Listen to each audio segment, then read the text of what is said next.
9 जून 2022।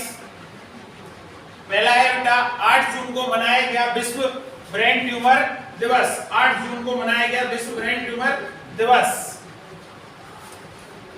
अगला है प्रधानमंत्री नरेंद्र मोदी ने जन समर्थ पोर्टल किया लॉन्च। केंद्रीय स्वास्थ्य मंत्री डॉक्टर मनसुख मंडाविया ने चौथा राज्य खाद्य सुरक्षा सूचकांक किया जारी।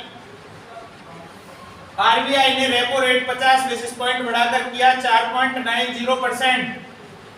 कजाकिस्तान में गोलाट तुर्लिखानोव कप कुश्ती प्रतियोगिता में भारत 12 पदक जीतकर रहा दूसरे स्थान पर।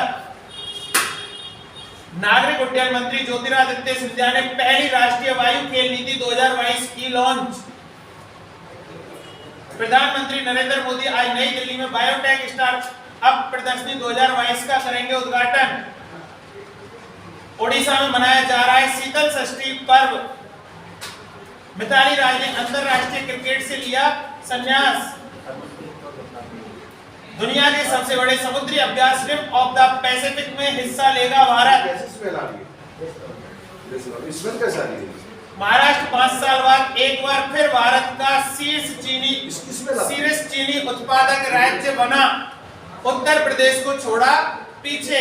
पहला क्वेश्चन है बेटा आपका, प्रतिवर्ष विश्व ब्रेन ट्यूमर दिवस कब मनाया जाता है? तो अभी हमने पढ़ा था कि विश्व ब्रेन ट्यूमर जो डे है आपका 8 जून को मनाया जाता है।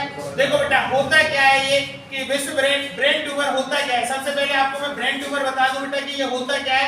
कैंसर के अध्ययन को क्या कहते हैं बेटा? ऑन्कोलॉजी कहते हैं। और विश्व कैंसर दिवस कब मनाते हैं? 4 फरवरी को मनाते हैं। तो देखो बेटा आपका जो ये है ब्रेन ट्यूमर, ये है क्या? सबसे पहले ब्रेन ट्यूमर की बात करते हैं। देखो बेटा ब्रेन यानी कि मस्तिष्क और ट्यूमर कैंसर नहीं होता। ट्यूमर कैंसर नहीं होता कि ट्यूमर का मतलब हर जगह ही कैंसर हो। ट्यूमर का मतलब होता है बेटा जो आपकी कोशिकाओं की संख्या में असामान्य वृद्धि, यानी कि सेल्स में की जो आपकी एक असामान्य वृद्धि होती है तो वो ही बेटा क्या हो जाता है? कैंसर हो जाता है। वो ही क्या हो जाता है? कैंसर हो जाता है। तो जो आपका ब्रेन ट्यूमर डे है वो 8 जून को मनाया जाता है। इसको शुरू कब किया था बेटा? इसको शुरू किया था 2000 में। और अब की बार जो इसका थीम रहा है वो रहा है बेटा together we are stronger. Together we are stronger जो आपका थीम रहा है बेटा किसका? आपके ब्रेन ट्यूमर डे का। तो देखो बेटा इससे संबंधित कुछ क्वेश्चन है, वो है आपका ये रहा कि आपका EEG का उपयोग कहां होता है? EEG, तो EEG की फुल फॉर्म पूछता है बेटा। इसकी जो फुल फॉर्म है इलेक्ट्रोएन्सेफेलोग्राम EEG, यानी कि ये किससे संबंधित होती है? मस्तिष्क से। तो इसका मस्तिष्क की जांच के लिए यूज होता है। अगला आता है बेटा आपको ECG, जो ECG कार्डियोलॉजी जो आपके हार्ट के लिए होती है। तो इसकी फुल फॉर्म होती है बेटा इलेक्ट्रोकार्डियोग्राम, जो इसका यूज कहां होता है बेटा? हार्ट के लिए यूज होता है। EEG याद रखना बेटा मस्तिष्क के लिए, ECG याद रखना बेटा हार्ट के लिए। ECG का जो यूज होता है वह आपका हार्ट के लिए होता है। EEG का यूज जो होता है वह आपका मस्तिष्क के लिए होता है। इंपॉर्टेंट क्वेश्चन है बेटा, मास्टर ऑफ मास्टर ग्लैंड किसे कहते हैं? हाइपोथैलेमस को मास्टर ऑफ मास्टर ग्लैंड कहते हैं। इसका काम क्या होता है बेटा? शरीर के तापमान को नियंत्रण करना, प्यार होना, जो भी नफरत होना, ये सब इसी से होता है बेटा। किससे? हाइपोथैलेमस से होता है। जो आपकी हाइपोथैलेमस ग्लैंड होती है इसी से आपका प्यार होना, नफरत होना, सब कुछ इसी के कारण होता है। और इसी को ही हम क्या बोलते हैं बेटा? मास्टर ऑफ मास्टर ग्लैंड कहते हैं। काम क्या होता है बेटा इसका? तापमान नियंत्रण होता है। केवल आपसे पूछे मास्टर ग्लैंड क्या होती है तो आपकी पीयूष ग्रंथि को मास्टर ग्लैंड बोलते हैं। मास्टर ग्लैंड बेटा किसको बोलते हैं? पीयूष ग्रंथि को मास्टर ग्लैंड बोलते हैं। मास्टर ऑफ मास्टर ग्लैंड किसे बोलते हैं बेटा? हाइपोथैलेमस को मास्टर ऑफ मास्टर ग्लैंड बोलते हैं। कैंसर के अध्ययन को क्या कहते हैं बेटा? ऑन्कोलॉजी। कैंसर के अध्ययन को क्या कहते हैं बेटा? ऑन्कोलॉजी। कैंसर के अध्ययन के विज्ञान को ऑन्कोलॉजी कहते हैं। विश्व कैंसर दिवस कब मनाते हैं? 4 फरवरी को विश्व कैंसर दिवस मनाया जाता है। विश्व कैंसर दिवस कब मनाया जाता है? 4 फरवरी को विश्व कैंसर दिवस मनाया जाता है। अब की बार जो आपका ब्रेन ट्यूमर डे था इसका थीम क्या है बेटा? इसका थीम है आपका theme for this year is together we are stronger. Together we are stronger किसका है आपका? ये ब्रेन ट्यूमर डे का जो थीम है वो क्या है? Together we are stronger. कब मनाते हैं? विश्व ब्रेन ट्यूमर डे कब मनाते हैं? 8 जून को मनाते हैं। थीम क्या है? Together we are stronger. अगला क्वेश्चन है बेटा, हाल ही में क्रेडिट लिंक्ड सरकारी योजनाओं के लिए शुरू किए गए नए राष्ट्रीय पोर्टल का नाम क्या है? हाल ही में क्रेडिट लिंक्ड सरकारी योजनाएं। क्वेश्चन है बेटा, क्रेडिट लिंक्ड सरकारी योजनाओं को शुरू किए गए नए राष्ट्रीय पोर्टल का नाम क्या है? देखो बेटा, चारों ही ऑप्शन कितने खतरनाक है। जन समर्थ पोर्टल, जन समर्थ पोर्टल, जन सूचना पोर्टल, जन सहायता पोर्टल। चारों के ही चारों ऑप्शन एक ही जैसे हैं बेटा, बिल्कुल एक ही जैसे हैं। आंसर तो इसका जन समर्थ पोर्टल है। आंसर तो बेटा इसका क्या है? जन समर्थ पोर्टल। तो मैं बता दूं बेटा, क्रेडिट लिंक्ड सरकारी योजनाओं के लिए जन समर्थ पोर्टल लॉन्च किया है। इस पोर्टल में 13 सरकारी स्कीमें बेटा, कितनी स्कीमें? 13 सरकारी स्कीमें। और इसके अंदर जो 4 कैटेगरी के लोन के लिए आवेदन आप कर सकते हो। 4 कैटेगरी का इसमें आपको क्या मिल सकता है? लोन मिल सकता है। वो 4 कैटेगरी कौन कौन सी है बेटा? पहली शिक्षा, दूसरी कृषि, तीसरी इंफ्रास्ट्रक्चर, चौथी कारोबार की शुरुआत और जीवन यापन लोन शामिल है। कौन कौन सी कैटेगरी है बेटा? शिक्षा, कृषि, इंफ्रास्ट्रक्चर, कारोबार। विषय कितने बेटा इसके अंदर? 13 विषय है। विषय कितने? 13। और कैटेगरी कितनी है? 4। चारों कैटेगरी हैं आपके सामने। शिक्षा के लिए लोन मिल सकता है, कृषि के लिए लोन मिल सकता है, इंफ्रास्ट्रक्चर के लिए लोन, कृषि इंफ्रास्ट्रक्चर के लिए, और आपके कारोबार की शुरुआत और जीवन यापन लोन इसके अंदर क्या है बेटा? शामिल है। ये है बेटा, ये है आपका national portal for credit linked. कितनी स्कीम है बेटा इसके अंदर? 4 स्कीमें। कितनी कैटेगरी है बेटा इसमें लोन की? 4 लोन की कैटेगरी है। किसने लॉन्च किया है? प्रधानमंत्री नरेंद्र मोदी ने लॉन्च किया है आजादी की 75वीं वर्षगांठ पर, और 75वां यानी कि 75 आजादी का अमृत महोत्सव इसको बेटा लॉन्च किया है। अगला है जो आपका दिशांक ऐप किस राज्य के द्वारा लॉन्च किया गया है? दिशांक ऐप किस राज्य के द्वारा लॉन्च किया गया है? कर्नाटक के द्वारा लॉन्च किया गया है। किस काम का ऐप है बेटा? भूमि सुधार आंकड़ों के लिए इस ऐप को लॉन्च किया गया है। दिशांक ऐप कर्नाटक के द्वारा लॉन्च किया गया है, भूमि सुधार आंकड़ों के लिए लॉन्च किया गया है। हाल ही में किसके लिए लोकपाल ऐप को लॉन्च किया गया है? मनरेगा के लिए। किसके लिए बेटा? मनरेगा के लिए। किसने लॉन्च किया है? डॉक्टर गिरिराज सिंह ने इसको लॉन्च किया है। हाल ही में किस संस्थान द्वारा किसान ऐप को लॉन्च किया गया है? आईआईटी रुड़की उत्तराखंड। हाल ही में किस संस्थान द्वारा किसान ऐप को लॉन्च किया गया है? आईआईटी रुड़की उत्तराखंड। मौसम पूर्वानुमान यानी कि मौसम की भविष्यवाणी के लिए किया गया है। हाल ही में सुपेश और फास्टर पोर्टल किसके द्वारा लॉन्च किए गए हैं बेटा? सुप्रीम कोर्ट के द्वारा लॉन्च किए गए। आप जानते होंगे बेटा, किसान योजना जो कि किसान निधि सम्मान योजना कब शुरू हुई थी? 24 फरवरी 2019 को। कहां से शुरू होती है बेटा? गोरखपुर से शुरू होती है। बात करते हैं बेटा मनरेगा, जिसको पहले नरेगा जाना जाता था। पहले उसका नाम क्या होता था? नरेगा, जिसकी फुल फॉर्म होती थी बेटा national rural employment guarantee act. National rural employment guarantee act. सीधी सीधी नरेगा की फॉर्म पूछ लेता है बेटा तो क्या होगी? National rural employment guarantee act. NREGA योजनाओं को 2 अक्टूबर 2005 को पारित किया गया था।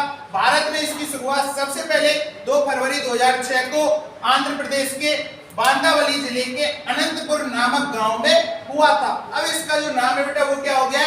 मनरेगा। अब इसका जो नाम है वो क्या है? मनरेगा। लॉन्च किया था, ये लॉन्च किया था आपके मनसुख मंडाविया जो कि आपके स्वास्थ्य मंत्री है।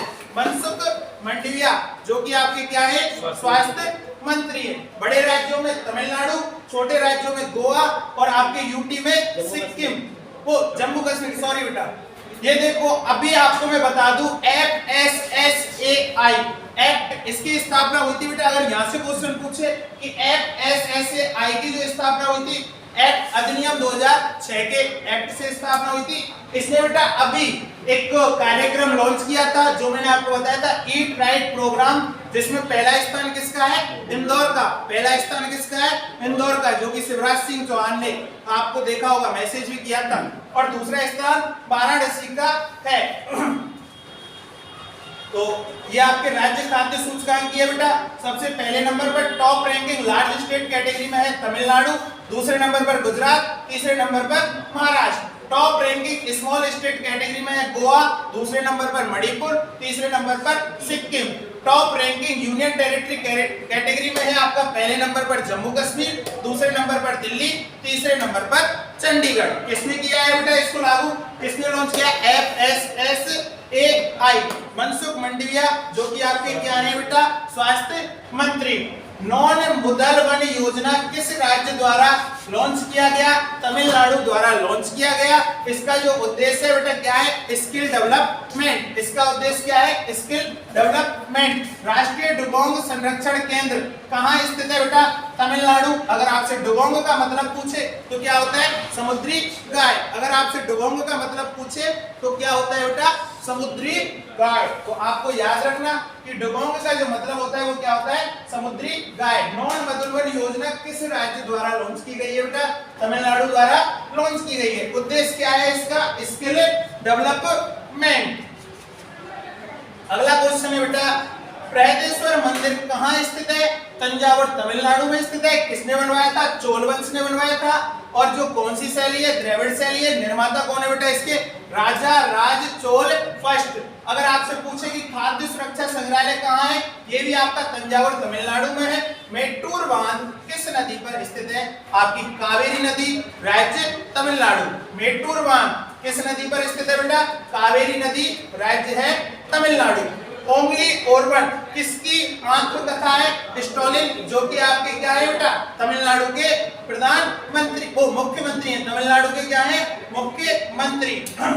हाल ही में भारत ने दुनिया के सबसे बड़े नौसैनिक समुद्री अभ्यास रिम ऑफ द पैसिफिक 2022, बेटा क्वेश्चन देखो बन गया, सबसे बड़ा समुद्री अभ्यास कौन सा हो गया? रिम ऑफ द पैसिफिक 2022 में भाग लेने का फैसला किया है।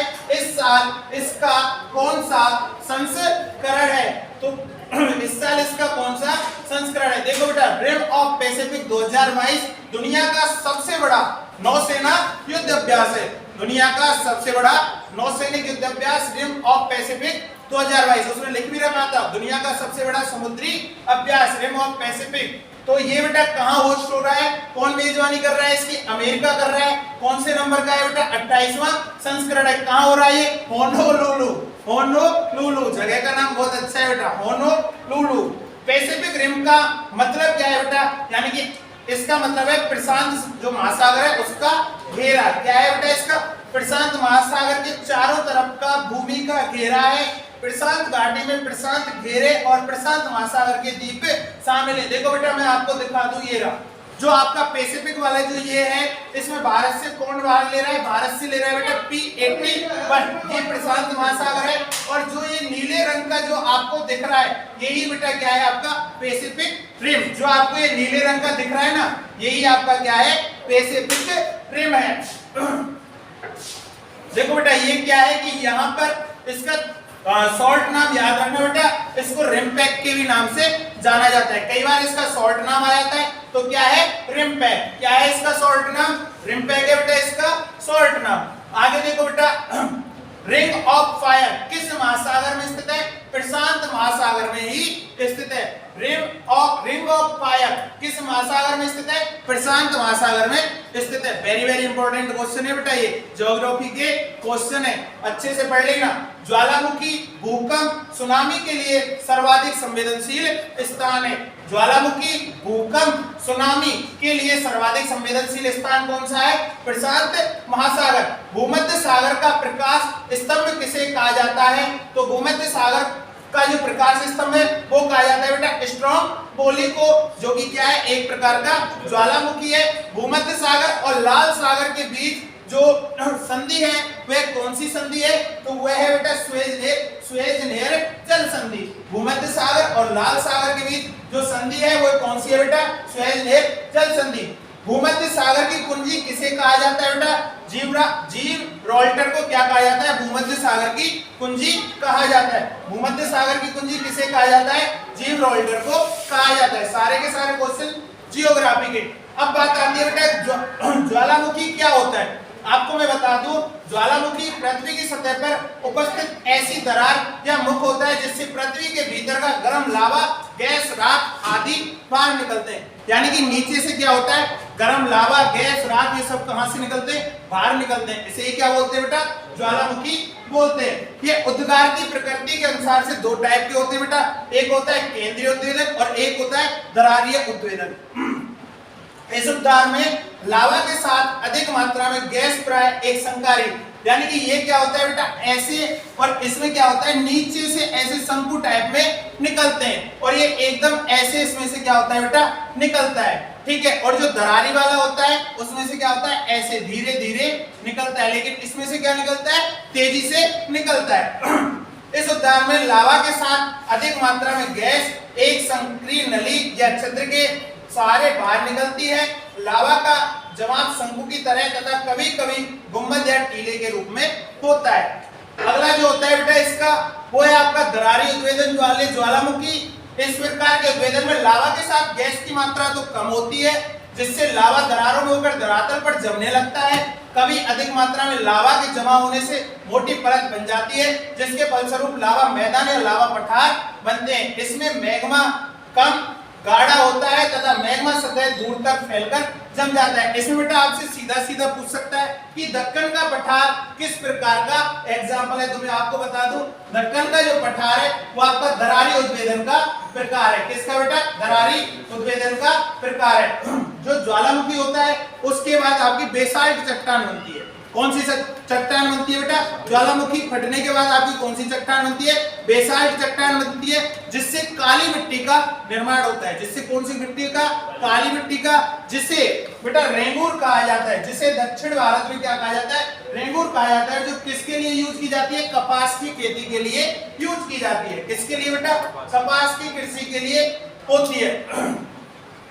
जून 2022 में आयोजित गोलार्ध तुर्लीखानोव कप कुश्ती प्रतियोगिता में भारत कौन से स्थान पर रहा है। तुर्लीखानोव कप यानी कि आपके कहां हुआ था बेटा, आयोजित गोलार्ध तुर्लीखानोव कप। अगर आपसे पूछे कि ये कहां हुआ था तो देखो बेटा ये कहां हुआ था, ये हुआ था कजाकिस्तान में। गोलार्ध तुर्लीखानोव कप कुश्ती प्रतियोगिता में भारत 12 पदक जीतकर दूसरे स्थान पर रहा है। पहले नंबर पर अगर आपसे पूछे तो पहले नंबर पर जो रहा है आपका कौन सा रहा है बेटा, तो मैं बता दूं भारत के 6 स्वर्ण पदकों में से 5 पदक महिला प्रतिभागियों के लिए और 14 पदकों के साथ ईरान पहले नंबर पर रहा है। कौन सा बेटा, ईरान पहले नंबर पर है और भारत दूसरे नंबर पर है। कहां हुआ था बेटा, ये कजाकिस्तान में हुआ था। कहां हुआ था, कजाकिस्तान में हुआ था। कजाकिस्तान में गोलार्ध तुर्लीखानोव कप कुश्ती प्रतियोगिता में भारत 12 पदक जीतकर दूसरे स्थान पर है। इसमें भारत ने कुल 12 पदक जीते हैं, जिसमें से 6 कौन से बेटा, गोल्ड है, 1 सिल्वर और 5 ब्रॉन्ज है। भारत के 6 स्वर्ण पदकों में से 5 पदक महिला प्रतिभागियों ने अपने नाम किए हैं। 14 पदकों के साथ ईरान पहले नंबर पर रहा है। ईरान पहले नंबर पर कितने, 14। भारत दूसरे नंबर पर कितने, 12। भारत और कजाकिस्तान के बीच एक संयुक्त सैन्य अभ्यास होता है। क्या नाम है बेटा उसका, काजिन 21। अगर आपसे पूछे कि कजाकिस्तान की राजधानी क्या है तो कजाकिस्तान की राजधानी नूर सुल्तान, कजाकिस्तान की राजधानी नूर सुल्तान है। अगर आपसे पूछे कि कजाकिस्तान की राजधानी क्या है, नूर सुल्तान। भारत और कजाकिस्तान के बीच जो सैन्य अभ्यास होता है क्या नाम है बेटा, काजिन 21।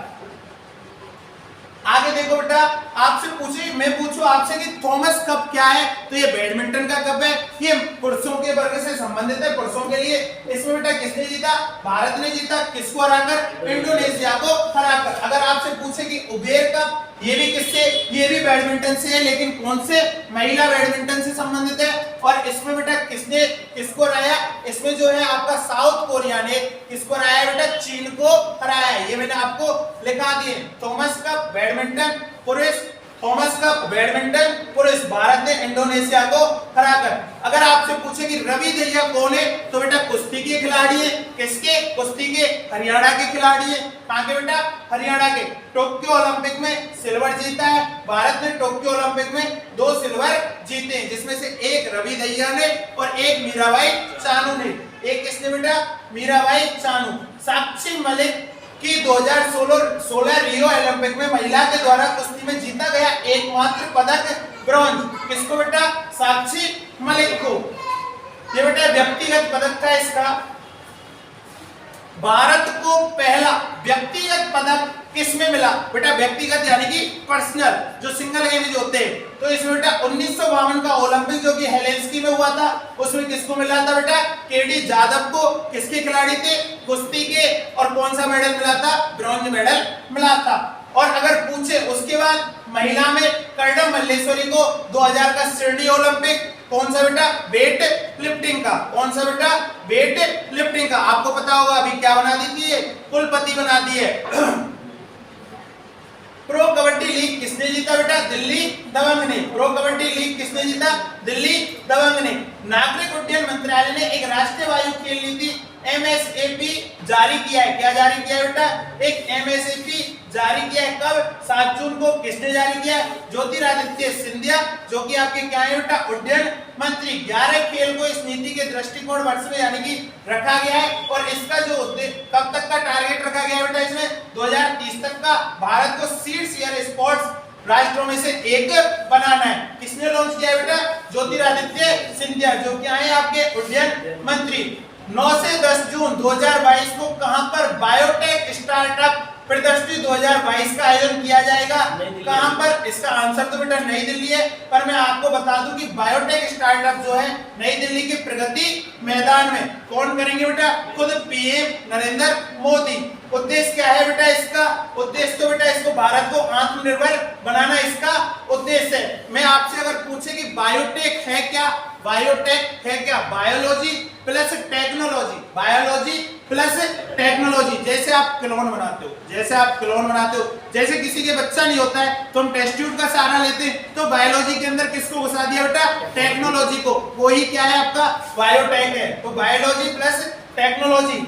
नेशनल स्टार्टअप डे कब मनाया जाता है आपका? 16 जनवरी को। आपसे पूछे कि यूनिकॉर्न क्या है, तो यूनिकॉर्न वे कंपनियां जिसके अंदर 100 करोड़ या 1 अरब डॉलर की कंपनी को क्या कहा जाता है बेटा? यूनिकॉर्न कंपनी कहा जाता है। भारत की पहली एक्सपर्ट यूनिकॉर्न कंपनी कौन सी है? Chennai super king. कौन सी है बेटा? Chennai super king. चर्चा में रहा शीतल षष्ठी पर्व किस राज्य से संबंधित है? तो ये उड़ीसा राज्य से संबंधित है। देखो बेटा, ये है, आपको दिख रहा होगा, आपको ये फोटो दिख रहा है? दिख रहा है। इस फोटो में आपको कुछ अलग दिख रहा है। देखो बेटा, एक साइड तो है इसमें भगवान शिव और एक साइड है इसमें माता पार्वती। और ये देखो बेटा कैसा है, कब हो रहा है? ये गर्मियों में हो रहा है, लेकिन तब भी इसका नाम क्या है? शीतल षष्ठी पर्व। तब भी इसका नाम क्या है? शीतल षष्ठी पर्व। कहाँ का है? उड़ीसा का है। तो देखो बेटा, इसमें जो भगवान शिव है वो है आपके धूप के प्रतीक। किसके? धूप के प्रतीक। और जो माता पार्वती है वो है बेटा इसमें वर्षा की प्रतीक। किसकी प्रतीक है? वर्षा की प्रतीक। कहाँ का है बेटा शीतल षष्ठी पर्व? उड़ीसा का है। किसको समर्पित है बेटा? ये भगवान शिव और माँ पार्वती की पूजा इसके अंदर होती है। लोसर त्योहार कहाँ का है? लद्दाख का। हेमिस महोत्सव कहाँ का है? लद्दाख का। बथुकम्बा कहाँ का है बेटा? तेलंगाना का। इसको बेटा फूलों का त्योहार भी कहा जाता है। लोसान कहाँ का है? सिक्किम का।